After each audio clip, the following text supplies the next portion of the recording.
Good. So I see that we have a good number of the people who registered joining. So thank you for joining us and welcome to this monthly Want to Be Great Manager webinar sponsored by Clinton HR. Today we're looking at the topic of how to embed learning virtually. I'm Clinton Wingrove. I'm delighted to be joining you today. My passions are unleashing the potential of people and transforming their performance. Started my career looking into productivity, and of course, productivity is one of the big talking points at the moment and one of the topics we will be covering on a later webinar. But in order to be productive, we have to have people who are capable. So unleashing potential is something that I realized very early on in my career is really important. And we know that there is an impending, if not current, talent deficit. Most of our focus at the moment is clearly on COVID. We're concerned about whether businesses will survive. We're concerned about unemployment. But as organizations attempt to recover from the pandemic, having people with talent, having optimal skills is going to prove critically important. And yet, despite 2 decades of effort on development, we still don't seem to have addressed the challenge. It's over 2 decades since learning management systems became popular, since websites like YouTube, TED.com, TEDx, and a whole variety of others. There are now tens of sites where you can get development material.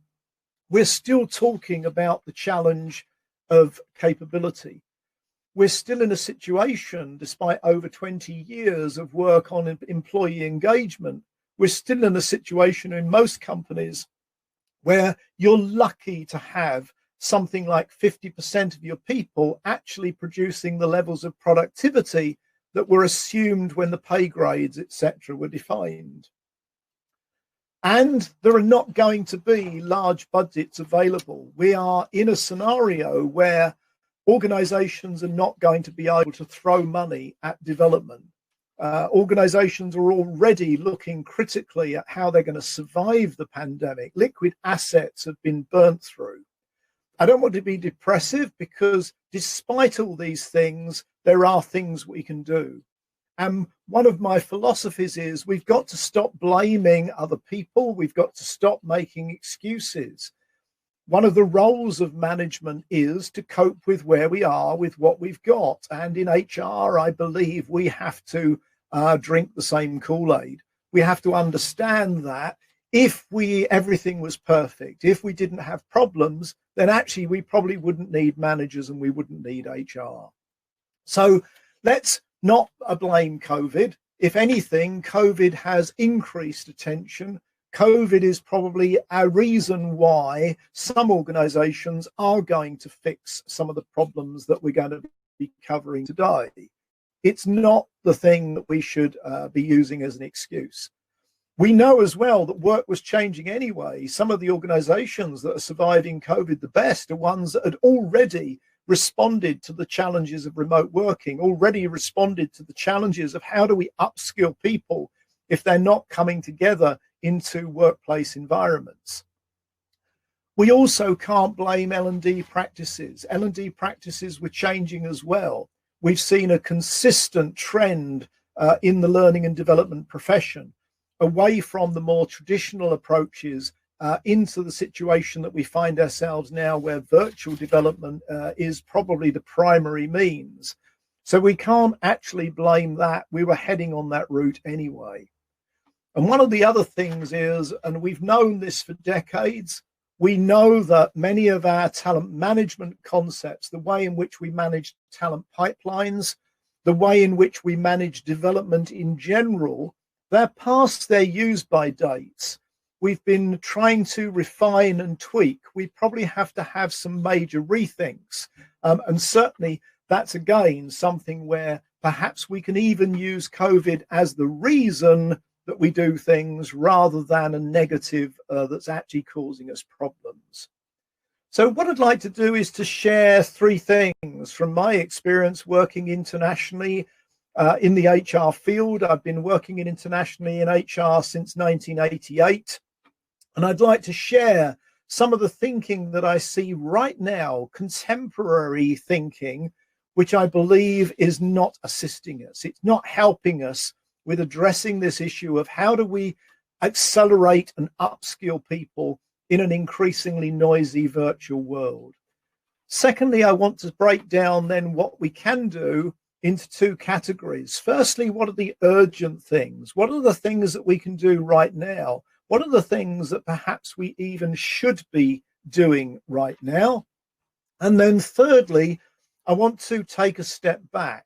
And over the last 2 weeks, I've been running a number of programs for organizations on strategic problem solving and critical thinking, and looking at how you use the skill of moving from diving into detail and moving back to strategic thinking to continuously achieve a process of improvement. Most organizations focus on one or the other. What we now know is you need to be skilled at handling the urgent, but you also need to be consciously critical so that you actually address strategic issues. So let's start with the wrong thinking. And this is taken from a large number of clients. It's taken from a large number of groups I belong to, networking events, and also scanning the internet for research papers and publications, looking right across the globe, not just even publications published in English. And one of the things I'm finding frequently is the claim that executives don't support development, that we haven't had the development and we haven't had the budget. And you know what? At a superficial level, I'm sure that would appear to be the case. If we work on the basis that superficial data is evidence, there is significant evidence that over the last 10 years at least, we've seen serious reductions in budgets going into skill development. There are, of course, exceptions. Organizations have taken advantage of apprentice schemes and government-supported schemes again across the globe. But in general, the total spend on development appears to decline.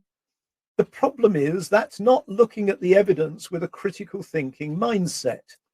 It's making the assumption that because executives reduce budgets, that they don't support development. And my experience is that what's happening is executives have not seen the return on investment. We saw 10 years ago a massive blip, an increase, a spike in the spend on learning management systems, for example, huge spends. But you can struggle to find serious evidence that those have actually led to increased productivity or increasing capability on the ground. So let's be careful that we don't take data at its face value. Secondly, there seems to be a thinking that accessibility drives engagement.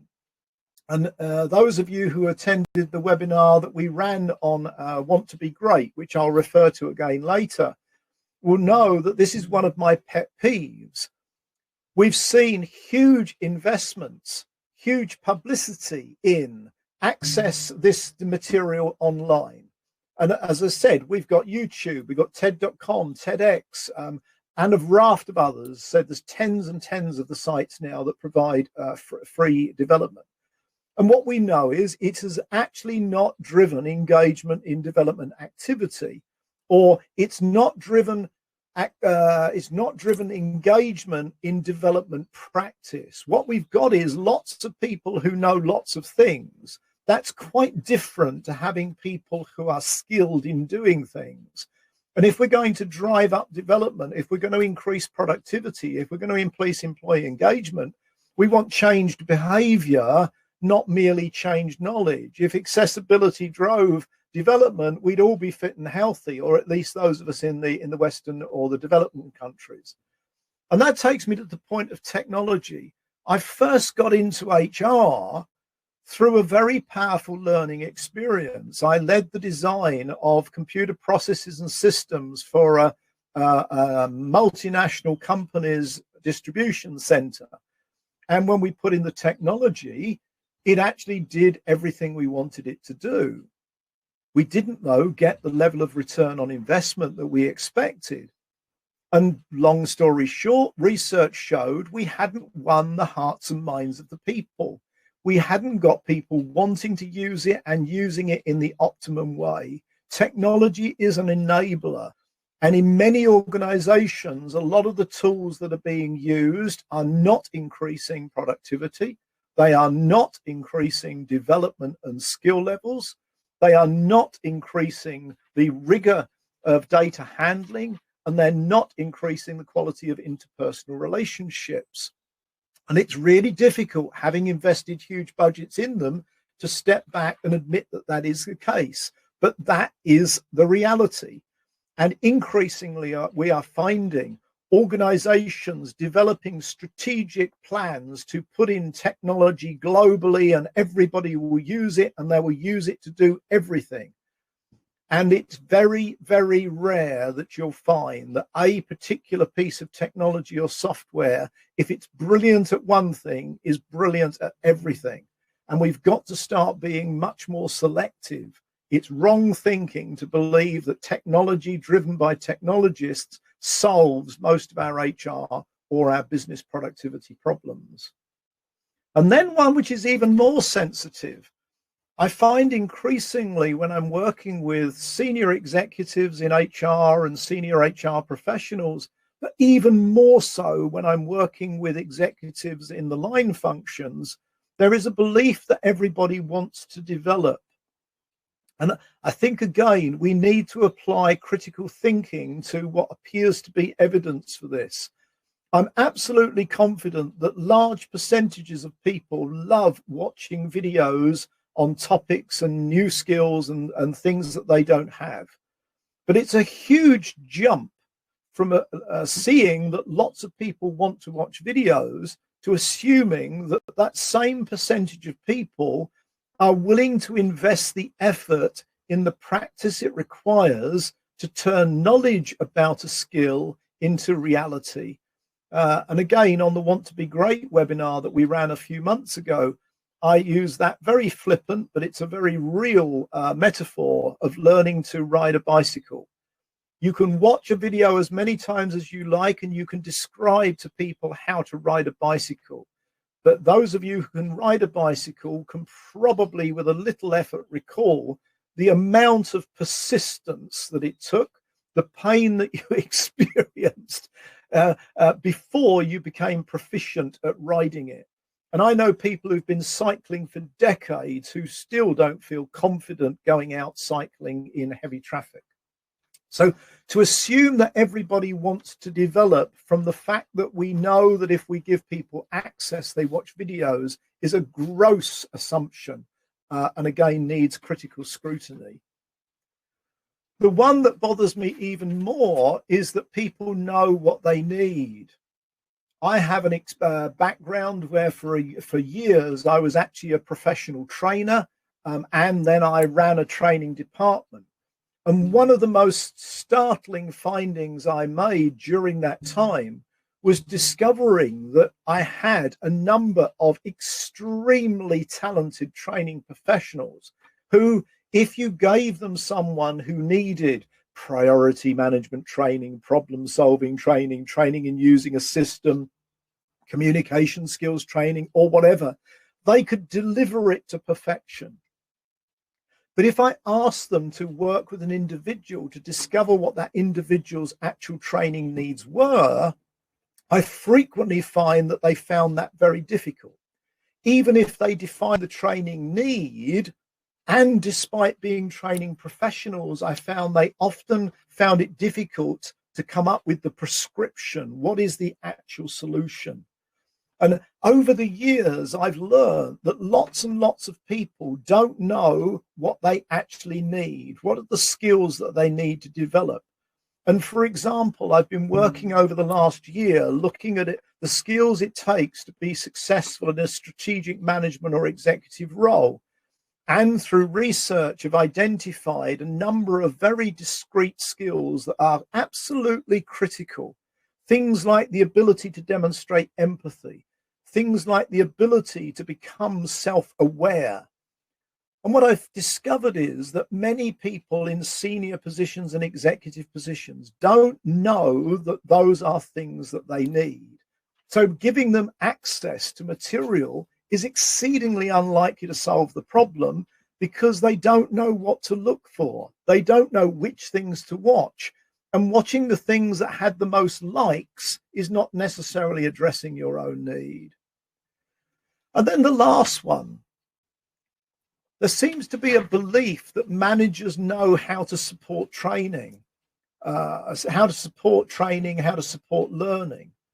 And during the pandemic, I think we've discovered how difficult managing people really is. And I've always argued that performance management simply isn't simple. I've always argued that management is an incredibly complex role and task. And I believe we've done ourselves a gross disservice over the decades by trivializing it and identifying a relatively small number of things and telling people, if you can do these, you can be a great manager. What I've learned is that managers really do struggle with how to support ongoing learning and development, despite the fact that research has shown that some 70-odd%, you've probably all come across the 70-20-10 concept, despite the fact that over 70% of our capability and learning occurs whilst we're doing real work, managers find it very difficult to utilize that concept effectively. So let's put all those things to one side. Let's be real. Let's be realistic. And some of you know that I'm sometimes referred to as the HR anarchist. I'm probably one of the strongest supporters of HR. I believe it is the preeminent function in most organizations. Our people really are our primary asset. And that's why I feel quite comfortable and willing to criticize some of the things we've done, because I think it gives us the opportunity to improve and excel. So what the heck should we do? What should we do now? And for any of you who've watched Dan Pink's TED.com talk on motivation, there was one sentence that jumped out for me, and it's a sentence that's used by lots of people, but I think Dan brought it alive, and he says, why don't we do what science knows? And that's what I want to share today. I want to share what I believe are evidence-based, factually rigorous things that we can do that will address some of the concerns that I've highlighted. And as I said, I want to start out by focusing on the urgent and important. And in many organizations, we spend far, far too much time on the things that are not important, the distractions and the waste of time. But there are certain things we need to do which I believe are necessities. So let's start with those, and then we'll move to the productivity or the important ones, the important and not urgent later. So let's look at urgent actions. If we want to embed learning, the first thing I believe we've got to do is we've got to equip staff to take control of their development. And I get really frustrated. And I had an organization recently, and one which I'm still speaking with, who boasted to me, to some extent, I think, honorably, that they are empowering their staff to develop. And I get really frustrated because they hadn't empowered their staff at all. What they'd done is they'd abdicated. They'd made available lots of material. They'd invested in an LMS. They'd created portals. They'd given people VPN access when they're working from home. Everybody was equipped with wonderful equipment. It was up to date, much more so than many organizations. And they said, we've empowered our staff to take control of their own development, and we're going to require them to have personal development plans, and that's going to become part of their performance review. And I asked a question. I said, and have you taught them how to take control? Have you taught them how to learn? And they looked at me aghast. And what I'm finding increasingly is our education system for the majority of people does not equip them with the ability to do a rigorous self-analysis, to even identify why they should develop or to help them to do it. I mentioned earlier the webinar we ran on Want to Be Great. If you didn't attend that, if you email us later, I'll give you the email address later. If you email us, we'll give you access to that webinar as well. And I talked about the 5 W's of development. We need to equip our staff to understand why development matters. At the moment, our staff are rightly focused on getting the job done, coping with COVID, etc. But if there was ever a time when our staff should also be thinking about, how do I build my skill? How do I sustain my skill? Why does it matter? It is now. We are in the middle of a crisis, but we've not got a sunny period coming very soon. We need our staff to be much more agile, more broadly skilled. We need them to thinking about where they want to take their career, how they want to work. Now is a time when they should be thinking about why development matters.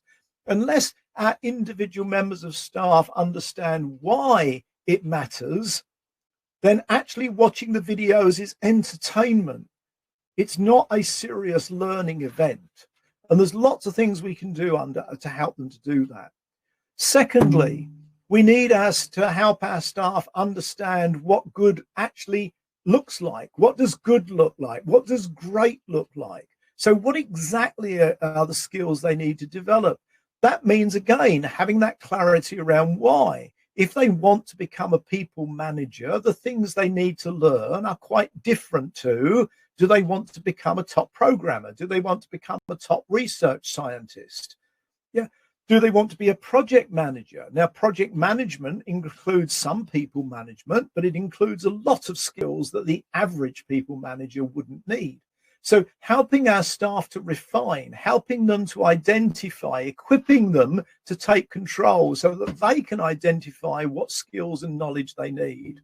And then thirdly, we need to help them to do that in a structured, logical way. This isn't a case about dipping into a website and doing a search on a topic, management, and up pops 15 YouTube videos that you can watch. We need to have a methodology, a process they can follow. And people say, oh, well, we've got a process. We've got reflect, plan, do, or reflect, plan, act, or we have a 360 process. I won a major contract in the US by using a simple, very flippant phrase when it was suggested to me that feedback is what's needed in order to solve this problem. And I used the phrase and I said, have you ever made an ugly person pretty by showing them a mirror? And I'm sorry to use such a flippant example, but that is behind the philosophy very often when we empower people. We say, what we're going to do is we're going to give you this mirror and we're going to give you an access to a cosmetic box, off you go. That does not work. We need to take them through the steps of how do we do that. I'm going to cover the last 2 W's in a little while. So urgently, how are we going to equip our staff to take control? How are we going to equip them so that they can do what I've just described? Get a real clarity around their why, as Simon Sinek puts it, to really understand what good and great look like. What are the unique skills and knowledges they need? And what's the process they're going to follow to make sure that they can actually plan development that will work, not merely development that will entertain. And that means they're going to probably have to engage with the managers. And we know that managers are stressed at the moment. We know that managers are really busy, but I'm sorry, that is the role of a manager. Yeah. The role of a manager is to handle crises. If everything was perfect, we wouldn't need so much management. And part of being a manager is about bringing out the best in our people. So we need to equip our managers to work with their employees on those first 3 steps. Why should they develop? What should they develop? And how should they do it? And that means managers need to be equipped to engage with their staff on a one-to-one basis. They need to demonstrate empathy for the position that their staff are in and help them to understand that despite the position they're in, There are very, very easy things that they can do. And I avoid the word simple. We want to help people to do things that are easy. Sometimes simple is trivial. And that means we've got to challenge, we've got to ask people questions. And absolutely at the moment, we should be focusing on employee well-being. We want people feeling comfortable, safe and secure. But part of being comfortable, safe and secure is thinking about the future and preparing for it. The companies that are going to survive are the ones that predicted COVID, or predicted at least crises. They challenge themselves to prepare for the worst. So we need to work with our employees and challenge them. What are the skills they need to develop to be agile enough to cope with what might be coming in the future? And then managers need to encourage them. And that means more frequent contact, but less contact. Yeah, more frequent touch points, moments of truth. It's not good enough to have a robust once a month conversation that comes predictable. If we're going to engage people in development, we need frequent touch points which are not predicted. Those touch points being used then to encourage people to seize opportunities. And we've got to equip managers to be able to point out to staff the opportunities they've got to learn new things on the job while they're working, even if they're working in their onesies at home, in the corner of the room while their partner works in the other corner. There are still opportunities for them to learn, acquire, and develop new skills. And of course, then, the managers do need to engage in that reflect, plan, act, but not in a trivial level, but involving in some in-depth conversations and discussions. And then the managers need to partner with the employees on the two final W's in the 5 W's of development. And that is engage in support. What we know is lots and lots of people wake up and make some commitments. I'm going to lose weight. I'm going to get fit. I'm going to become more efficient. I'm going to become a better communicator. I'm going to learn problem solving. The problem is hope is not a strategy. And what we teach employees when we take them through the 5 W's is if you want to take control of your development, you've got to set up triggers and reinforcement to make it happen. Just deciding that you want to is insufficient. Watching the YouTube video is insufficient. You've got to set up triggers and reinforcement for actually doing what you learn, applying it repetitively. Reflect, plan, act is not reflect, I've got an issue, plan on a development activity, watch the video, and now it's done. Reflect, plan, act. The plan has got to be a long-term plan for how you embed. And that's got to be setting up these triggers. What's going to trigger employees to do the things that they need to do? And how are we going to reinforce their success? And that's going to place a high level of requirement on managers if we want to make that happen. And that takes us to the last W in will, which is employees need, if they're going to develop, if we're going to embed learning, people have to make a firm commitment to very specific activities and outcomes that can be used to measure progress. So they've got to declare that they will do it, but they've also got to have the will to do it. And this is why it's really important during this very virtual world. Managers really need to pay attention, not just to the well-being of their staff, but they've also got to pay attention to bringing out that inner motivation. A lot of our staff, ironically, now have more time to develop than they ever did. Why? Because they're not commuting. They're not losing all of that time. Also, companies that have got over the Zoom fever or the virus of virtual meetings and have cut down on the number of them, their staff now are able to concentrate more and potentially be more efficient. If managers work well with them, managers can develop a methodology that will ensure that employees have the will to do what is necessary and will actually do it. The manager can play a role in following up. And if any of you are interested in that, if you send us an email, put my email on the address there on the screen. if you're interested in the concept of the 5 Ws and how managers and employees can get control over self-development, if you just drop an email to us, subject WTBG, we'll actually just respond and send you access to that video. So action number 1, let's equip staff to take control of their development. Explain the easy to follow steps that are necessary. Step number 2, let's equip managers to support that process. Let's equip managers specifically in how to encourage and enable their staff to develop. Just giving them access isn't going to do it.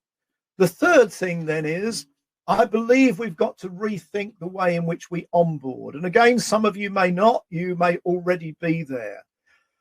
But I'm increasingly seeing a legacy. If we go back to the 90s, there was an absolute surge in attention on employee engagement and an attention on the bringing of people on board. And organizations beat their chests about how we recruit people like us. They even had websites where you had to complete a psychometric profile to see if you were like one of them. And you didn't even get the application form unless you were seen to fit. And then we saw this reflected in the way in which we onboarded people, and we put huge effort into the onboarding activity, focused on comfort, focused on fit. Now, I'm not suggesting that onboarding should be a process where people get a cold shower and discover reality, although there are many companies where that is actually what happens when you join. You discover that the culture that was described to you is a culture that you've got to develop. It's not one that you're joining. But let's put that to one side. Let's assume that we've got a good organizational culture. We've got a great recruitment process. We're recruiting people who are going to bring diversity to our organization. We're bringing in talented people with potential. What we've got to be careful then is the balance we strike when we bring those people on board.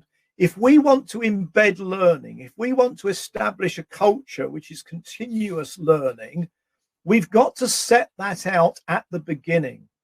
We've got to make it perfectly clear when people join. Learning is what's required. You didn't get the job because of what you can do. You got the job because of what we believe you could do. And if you really want to embed learning, that means that very early on, during the first 30 days, during the 90-day plan, individuals need to be recognized and rewarded for the skills they bring. They need to be recognized and rewarded for their ability to connect and become part of the team. But they also need to be sent a very clear message. From the day you join us, we are expecting you to continuously be looking for where could you further develop. And I'm not talking necessarily about fixing weaknesses. I'm talking about develop, growing. That might, for some people, be discovering their strengths and finding opportunities to maximize them. For other people, it might be finding those things which they're stunningly mediocre at, but at least they can do, and helping them to excel at them. And for some people, it might be identifying a weakness which is potentially holding them back, and how can they fix or mitigate that. But we've got to get the message across from day one in onboarding. The onboarding process is not just about making you happy in the team and let's all go for our drink if COVID lockdown allows it. Let's all be happy bunnies. It's also got to be, we are a group that wants to excel. And when I worked with Dr. Paul Marciano on the research for our book Super Teams, where we did the research and I wrote the book for McGraw-Hill on how do you take a group of average people and help them to excel? What we discovered was that one of the characteristics in the groups that excel is they increase the challenge themselves. They raise the bar themselves. They set their own expectations. And if you join a super team, you might have a few hours where they say, wow, you got a membership of this team because of how good you are. Now make sure you can keep up. And what we see is in organizations that excel, that's a characteristic. So how are you in your organization going to shift the emphasis, shift the balance if you need to, so that onboarding is about in making people believe that now you belong to us, you are expected to help us raise the bar, and you're expected to find ways that you can then reach that bar. It's a critically urgent requirement. And it's going to be even more so if we believe we had a talent crisis coming last year. With what the effect of the pandemic, that's now going to be even more important. So we've talked about wrong thinking. We've talked about things that we can do urgently. We've talked about the importance of a development model, the 5 Ws, which I've just briefly touched on for you. And I know probably about a half of you, from what I see, probably attended that 5 Ws webinar. Let's move now to the third topic, which is what I call the strategic steps. The things I've just covered are things I believe we need to do now. They are important and they are urgent. If we lose the incentive, if we lose the passion, if we don't seize the moment that COVID has presented for us, if we don't seize the opportunity to help our staff identify the real benefit that they can have from being in the current circumstances, how they can do things for their own good. If we don't seize those, these strategic ones will have less value. But just doing those short-term ones doesn't give us the whole benefit. So what I want to do now is just look at 2 or 3 things which I believe are important but less urgent, and as a consequence there's a serious risk we don't attend to them. The first one is building robust business cases. We've known for some time the importance of HR analytics, and there's been some fabulous work done by people like Josh Bursin from Deloitte, Jack Fritz-Enz, who I've had the real privilege of meeting on many occasions, Dr. Phillips. Lots of people have argued the importance of analytics in HR. But I still see relatively few examples of HR building robust business cases. We need, as an HR profession, to be able to go into the boardroom, challenge the board, and present a business case with the same rigor that the head of manufacturing would do arguing for new machinery, that the head of IT would do arguing for new computers. And one of the research projects that I undertook during 2018 through to 2019, just in fact actually started in 2017, so it's just over 2 years, I studied what are the differentiating characteristics of HR leaders who excel. And there were 5 skills that they demonstrated high levels of capability in over and above HR. One of them was business acumen. And how did that show itself? What it showed itself was when they were talking about new processes and new approaches in HR, they set it in a business context. So as an HR professional, do you know what the cost of productivity loss is in your organization as a result of the new ways of working? Do you know what the productivity gain is, what the cost of that is? Do you have any means of doing it? And I get a lot of HR people, and it reminds me of a very old story from years ago, but I get a lot of people say, well, things like this are very difficult to measure, and you're absolutely right. And that's the very reason why we should. And many, many years ago, I remember a scenario where somebody asked for permission to recruit an additional person during a period of employment freeze, and was asked the question, how can you justify why you need this person? And the response was, well, you know, it's very difficult to measure people, and consequently, but I'm absolutely certain I need this person. And the response came back, well, if you believe you need 1, is it possible you need 2? And the manager made the mistake of saying, well, that would be really nice. Thank you. If I can have 2, that will be great. And was then told by the executive concerned, if you don't know whether you need 1 or 2, I'm not convinced that you know you need the ones you've got. If you can't come back with rationale within a week, I'm actually going to take 1 away. Now, that story went viral. But the reality is we do need to measure, and our ability to measure, our ability to prove the return on investment of things like engagement, on things like development platforms and LMSs, on things like investing in teaching staff how to take control of their own development, investing in things like training managers in how to manage development. It is possible to measure their impact, and we should do so. We should go to the board putting forward cases on how these things will improve the business. Now, we can also mention that they are ethically sound, they are morally wise, that they will win us kudos in the wider marketplace, make us employers of choice. But at the end of the day, executives are ultimately concerned about outcomes. And in HR, we need to have that business acumen. We need to understand the power of technology and what the return is and what the costs are. We need to understand in-depth analytical skills, and that they are easy to acquire. They take time and effort, but also we need to have courage. I can't teach you to be courageous, but what I can teach you is behaviors that make you appear courageous. And if you are fighting to get a business case supported, appearing courageous is enough. I can't make you personally effective. I can't turn you into a different person, but I can teach you skills that will enable you to challenge a senior team and come out of the boardroom still with a job. And as HR, I believe our development needs to be focused in these areas.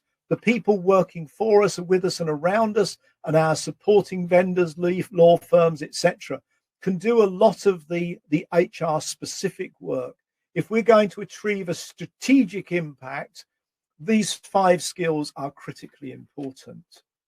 And every day we don't invest in them delays us again. And I fear it's like some of the politicians are saying, 1 less day trying to control the virus will give us 1 more week with it. The same is true here. 1 day less developing our strategic skills will give us 2 more days of tactical nightmare. And then we need to think about talent management strategies. We've known for decades that promoting the best salesperson to sales manager, promoting the best accountant to head of finance, promoting the best programmer to head of systems, etc., is an ineffective process. It's the very reason why we still have low levels of engagement across many organizations. It's still why we have unacceptable attrition rates in lots of companies. It's still why we are seeing levels of employee stress, anxiety, and depression is because of poor quality in managers in particular. And that's not because our managers are bad people. It's because frequently we've put them in the wrong job at the wrong time, ill-prepared. And we have got to see a step change.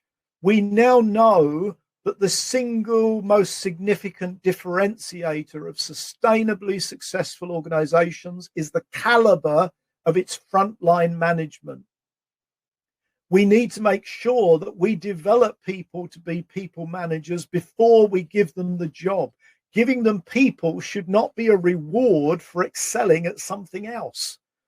We should need to pre-develop.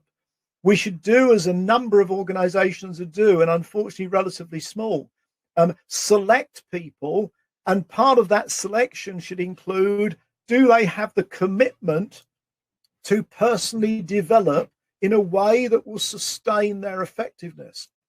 So we should be looking for people who are going to be becoming managers. We should give them the why. Why should you develop? Because if you don't develop in advance of appointment, your ability to develop and learn people skills, you will not be considered to be one.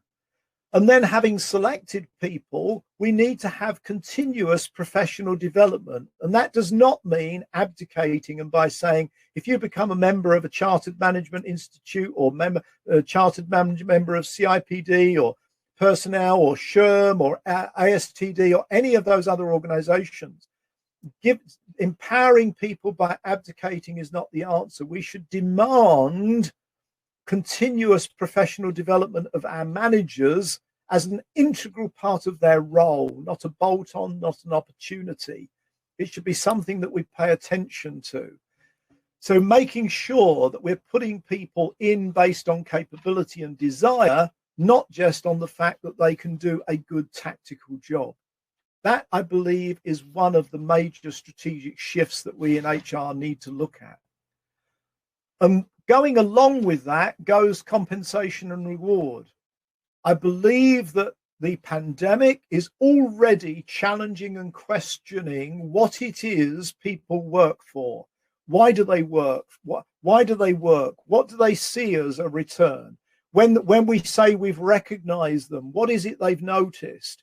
And again, I love some of the work by Dan Pink. I love his video on motivation, which is a little bit dated now, but it's got some powerful messages in it.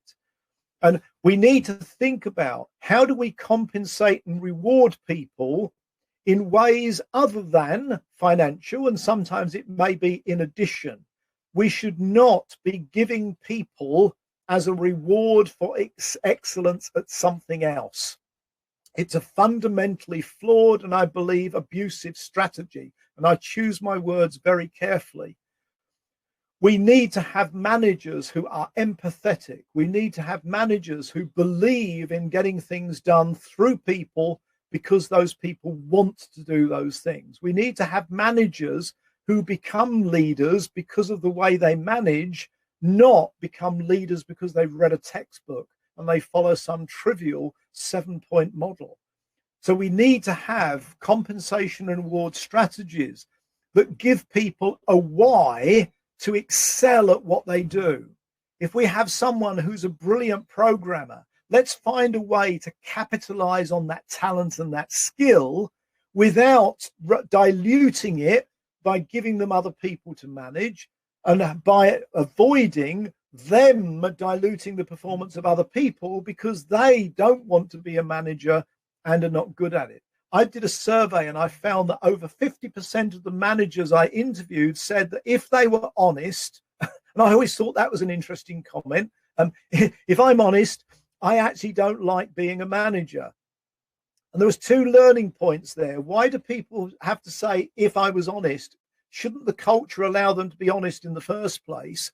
And secondly, what are you doing taking a job managing people if that's not what you want to do? So 3 strategic steps. One is let's build robust business cases. And we need to build a business case for a different model for managing our hierarchy, for managing our structures, for getting the right people in place. And we need to build a robust business case for fundamentally rethinking our compensation and reward strategies.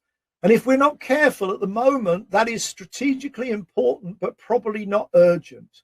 But already we are starting to see the effects of the pandemic and the effects of COVID. Across the globe, people, individuals are questioning the meaning of life. They're questioning the roles that they fulfill. I networked recently with a group of people. We were working virtually, and people were saying, yeah, what I've realized is working remotely, actually, I can live on less. I'm beginning to wonder whether that would be better, whether actually I'd prefer to have a role that played to my strengths, that I could look myself in the mirror and say, you've done an honorable day's work, where I could actually enjoy what I do. The other thing we're seeing is we're seeing a serious pressure on diversity and inclusion. That is also triggering pressure on compensation. The more we see the pressure for equality, the more we will see erosion of the concept of individual rewards, most of which most of which were the financial individual rewards, were statistically indefensible. The appraisals and the assessments they based on were invalid, unreliable, and indefensible. So the pressure on equality, the pressure for transparency is growing. And if we combine those with the emotional pressures and the changes we're experiencing societally, with those pressures that we're seeing for transparency and legal challenges for equality, we might find ourselves forced to review these as a matter of urgency. I strongly recommend that we review them strategically before they become urgent. So that brings us to the end. What have we covered? I've covered the wrong thinking that I believe is misleading us. Executives do support development. They want business cases to prove it. Accessibility doesn't drive development. We need to equip people to do it. Technology itself is not the answer. Yeah, it seems like a quick and easy way out. Don't assume everyone wants to develop. A lot of people don't understand the pressing need. Don't assume that people know what they need to develop. There's too much material out there now. We are blinded by accessibility. We need to help people to focus and don't assume managers know how to manage development. Many of them don't. So let's address the urgent ones. Let's equip our staff to take control of their own development. And again, I've got access for you to that other webinar that you can view. Let's equip managers to support staff correctly. It's a relatively easy set of skills to acquire. Let's equip them to do that. Let's make sure that when we're onboarding, and I don't mean just recruits, I mean putting anybody into a new position. The minute somebody goes into a new position, they should understand learning restarts. This is a kickstart requirement. The minute you take a new role is a minute you redirect your learning. And then let's start putting a little bit of time aside to address the strategic issues. How are we as HR professionals going to develop real business acumen, real technology acumen, a real understanding of data analysis, critical thinking, and the ability to use data effectively? How are we going to learn the skills to appear courageous so that we can fight the corner for the people we represent? And how are we going to become personally effective so that we can do that? And then lastly, the two strategic processes we need to look at. I believe we need a fundamental rethink about how we manage our talent pipelines and what those mean.